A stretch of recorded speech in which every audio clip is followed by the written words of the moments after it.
Dear loving Father, take care of us, intervene in our personal affairs, take all glory. We ask this prayer, the mighty name of Jesus Christ, our Lord. Amen.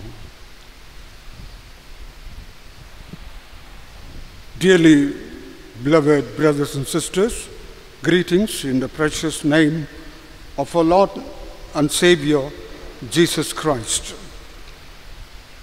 John chapter 2, we know the incident very well. It is interesting, in fact, inspiring, attractive, challenging, entertaining, fascinating, spellbinding, unpredictable passage.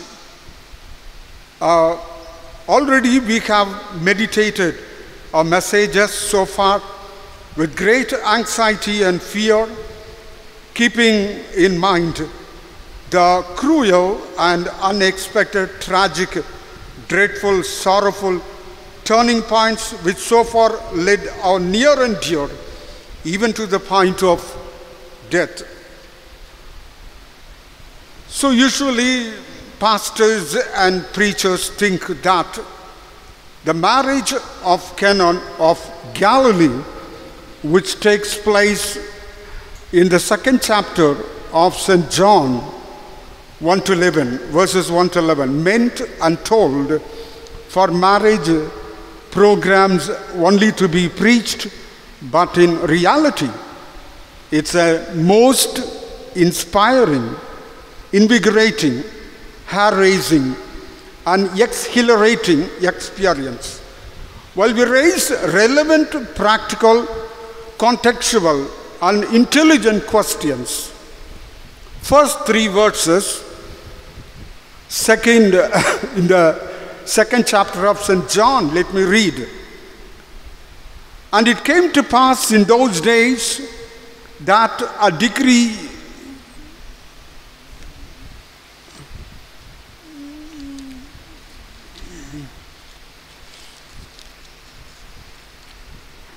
on the third day, there was a wedding in Cana of Galilee, and the mother of Jesus was there.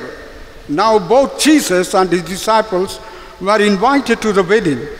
And when they ran out of wine, the mother of Jesus said to him, they have no wine.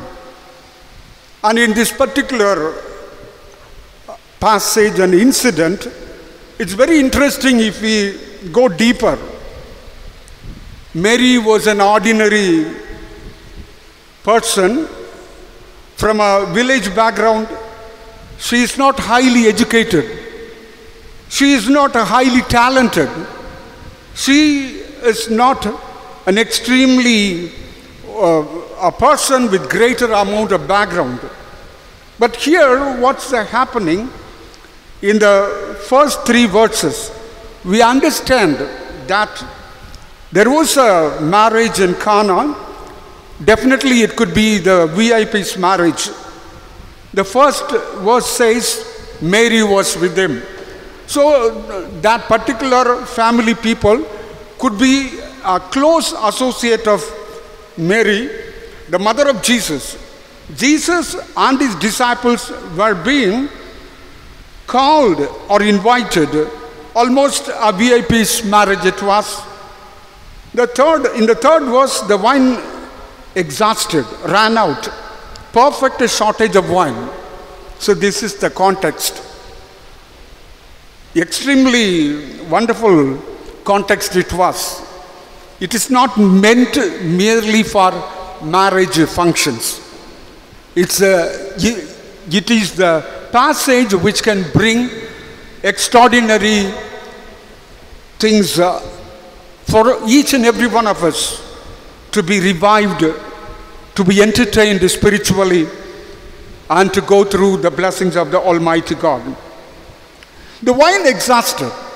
In those days, in the time of Jews, wine is very, very important, as if we have today, tasty biryani and other things. So the marriage will be honored if they have good wine. tasty wine. If the wine is not good, if there is any shortage of wine, that marriage function will be blamed by others. Criticism will be there.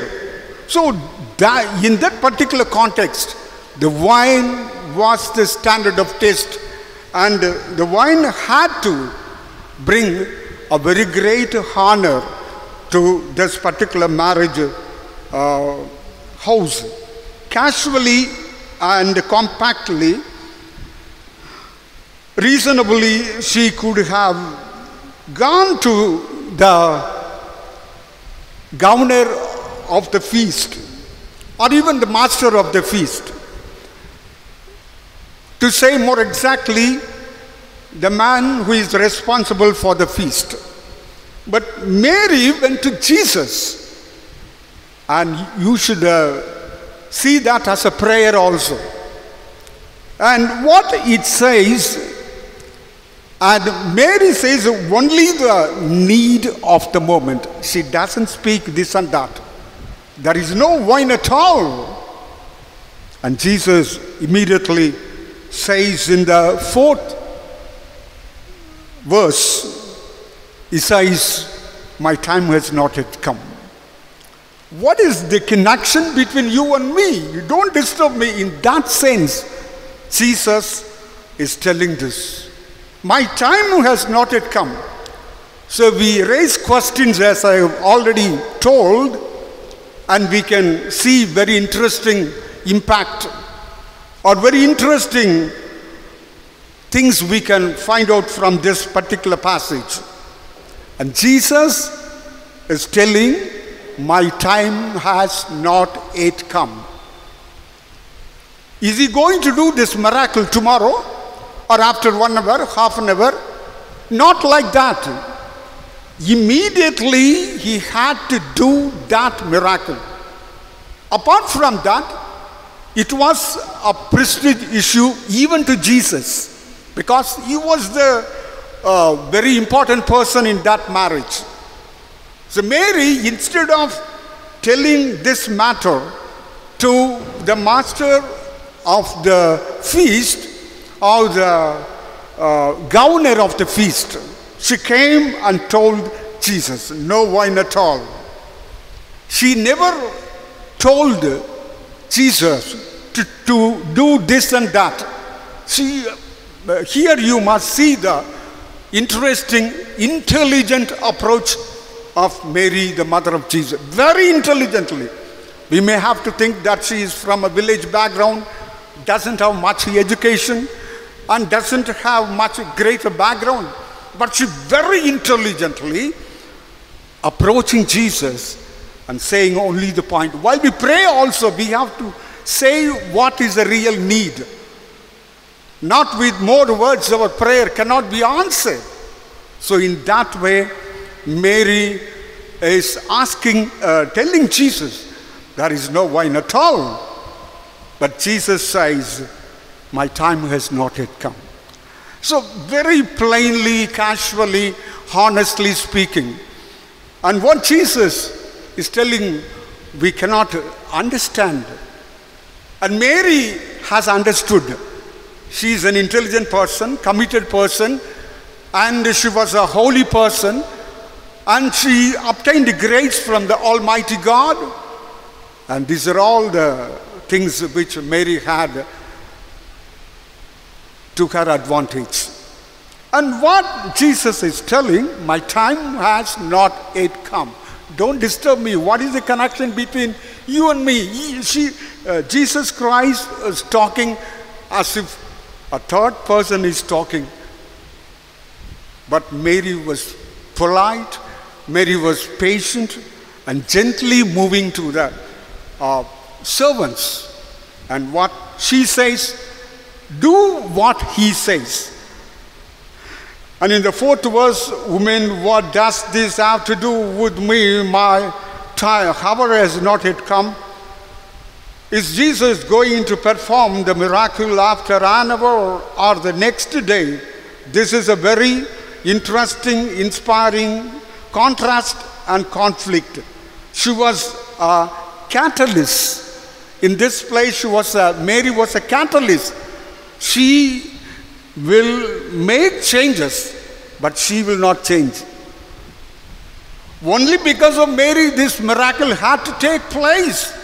You could have noticed in some places, even Jesus was not able to perform miracle just because of the lack of the faith of the people. Even Jesus was not able to perform miracles. So here she was a catalyst, an inspiration, a motivating factor. And she never demanded to bring wine. She said, communicated the position only. No wine at all. And what is happening here? If you read Matthew chapter 5 verse 13. Ye are the salt of the earth. But if the salt have lost its savor, wherewith shall it be salted? It is thenceforth good for nothing, but to be cast out and to be trodden under the foot of, you are the salt of the earth.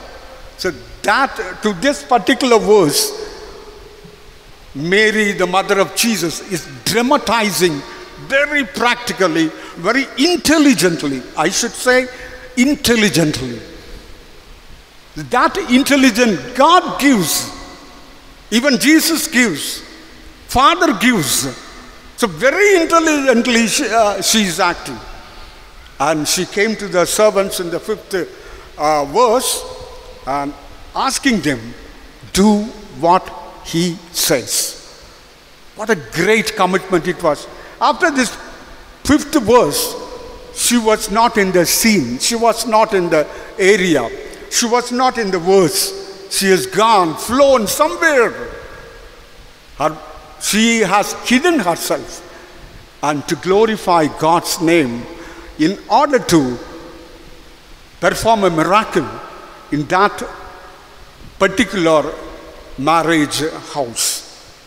So that's very interesting. So, the character of Mary is really a great challenging one. In the 5th verse, whatever he said unto you, do it. So what a great, entertaining and challenging spiritual authority. With that authority, he says, whatever Jesus says, do it. That's more than enough. She has gone, she has flown, she was not in the place. And if you take one glass of water and put the salt, and if it is dissolved, and you cannot find, unless you taste the water, whether salt is being added or not. Just by seeing, we cannot see, we cannot say exactly whether salt is being added or not. Only by tasting it. So in that way, Mary has very clearly reflecting the power of the salt and the expectation of the Almighty God. According to Matthew chapter 5 and 13. In everyone's life, it seems nothing is going to happen favorably. So actually, in the same mindset, everyone could have been there in the marriage function. We will be blinking, staggering, stammering, stumbling without knowing what to do, what is going to happen next. Such a critical, such a dazzling situation it was. They were not able to find out what is going to happen next. The great expectation is there. The result came favorably at the most exact relevant time. So Jesus is calling these servants and asks them to fill the water in the jar.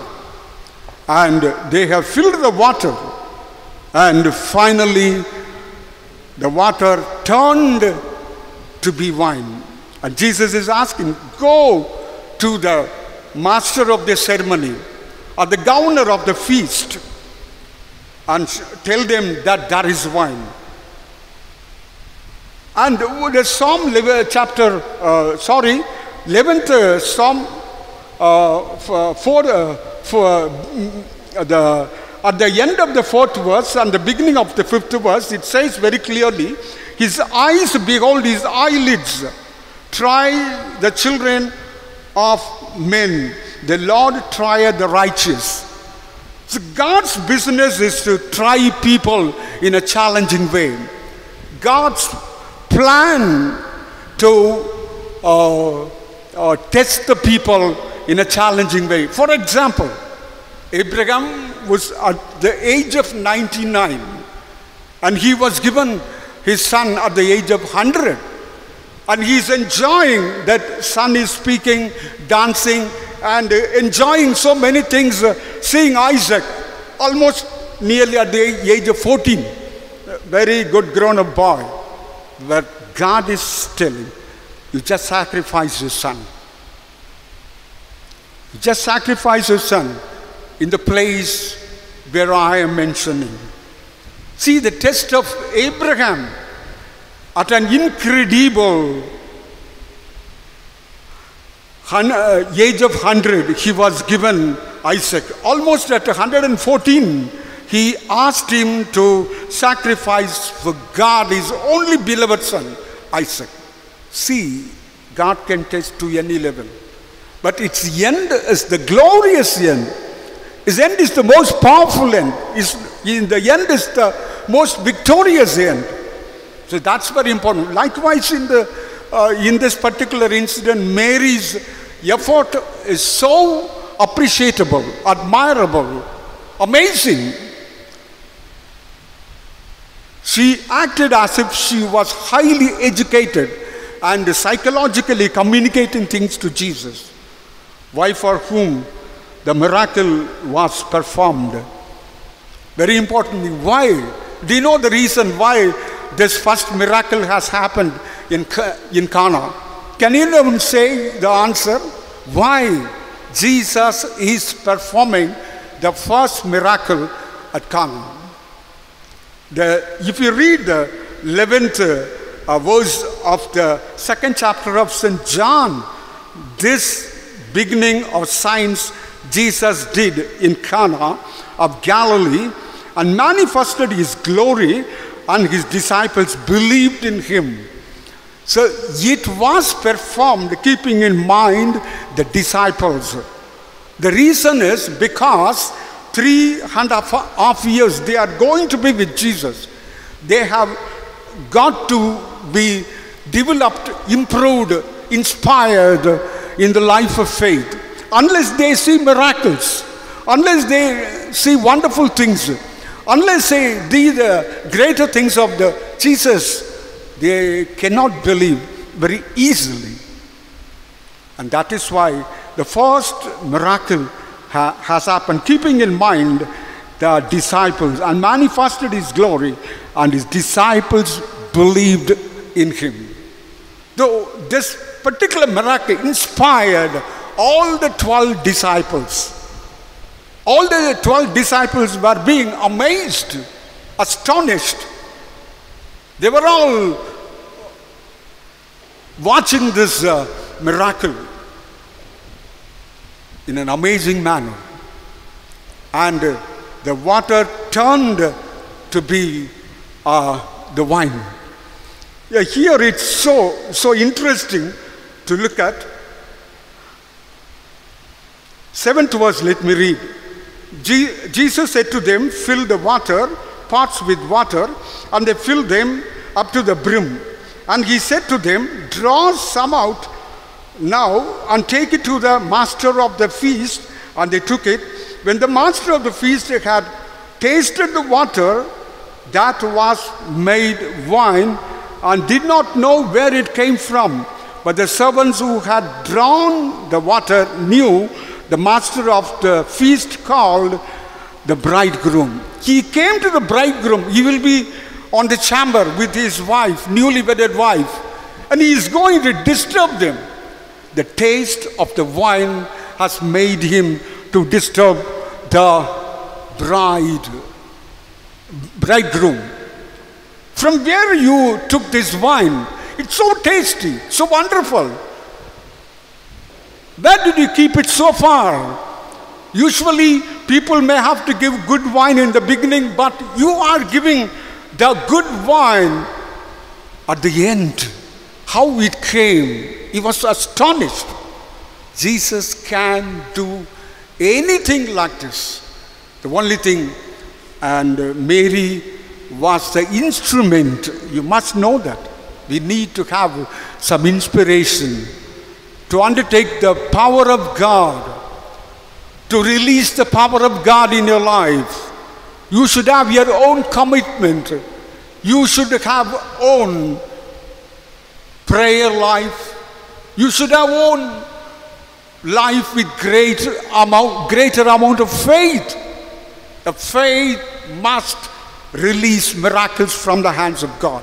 So this was the magic here happened. And Mary said, do what he says. And Jesus to Mary, why, if you read in a casual way, you cannot understand the mystery behind it. But he says, what is there for you and for me? Don't disturb me. And my time is not yet come. And he is not going to do this miracle after an hour or tomorrow. And it was the dire need of the moment, because the honor of the house was laid in the availability of wine. So what Jesus was speaking could not be understood very easily unless we patiently look into, meditate upon this particular verse. That's very, very important. Unless, otherwise, if Mary is not available, the miracle could have been getting delayed to be performed. Yes, definitely, 100%. She was an inspiration. She was a motivator. She instigated Jesus Christ to do that. Psychologically saying, no wine at all. You're Jesus here, but there is no wine. What you're going to do, she's giving the plan. She's showing the ground in order to be a miracle to be performed. So very interesting aspect it was. Another important thing, what Mary is going to explain to you and me is, whatever may be your need today, whatever may be a problem today, if you take Jesus in your life, if you accept Jesus Christ in your life, and miracles spontaneously will fall upon you. Whatever may be the need at that moment, God can do it for you in a wonderful way. And God can perform greater things for you, seeing your wonderful faith, seeing your greater amount of wisdom of the spiritual wisdom. So Mary had it. She was not highly educated. She was, after all, a person from a village, and she was not highly qualified. She was not highly intelligent, but still God has blessed her. And not only that, and at the most critical time, the prayer was no wine at all. No wavering things she has uttered. And she has uttered only the most needed things to her. That is a real prayer. By saying so many words, by saying so many attractive words, by saying so many highly educated and technological words, your prayer cannot be answered. But if you say with all honesty and commitment and faith, and your prayer will be answered right now, tonight itself. And that is a lesson which Mary is teaching to us. And the prayer will be answered. And she is showing the way very clearly. Whatever may be your need today, whatever may be a problem today, if you come to Jesus, God can settle down your problem. God can perform a miracle. God can bring healing. God can bring whatever you need. The only thing you should have the faith in your life to inspire Jesus through your prayer. You must inspire Jesus through your prayer. Honesty, truthfulness. God will be ready to bless you more and more. Let the Almighty God give the same sort of approach in our prayer life and gain victory and be a blessing to so many people around us. Amen. Dear loving Father, we believe that you have spoken with us. Lead us in the same way till your second coming, in order to be a blessing to so many people. We ask this prayer in the mighty name of Jesus Christ, our Lord. Amen.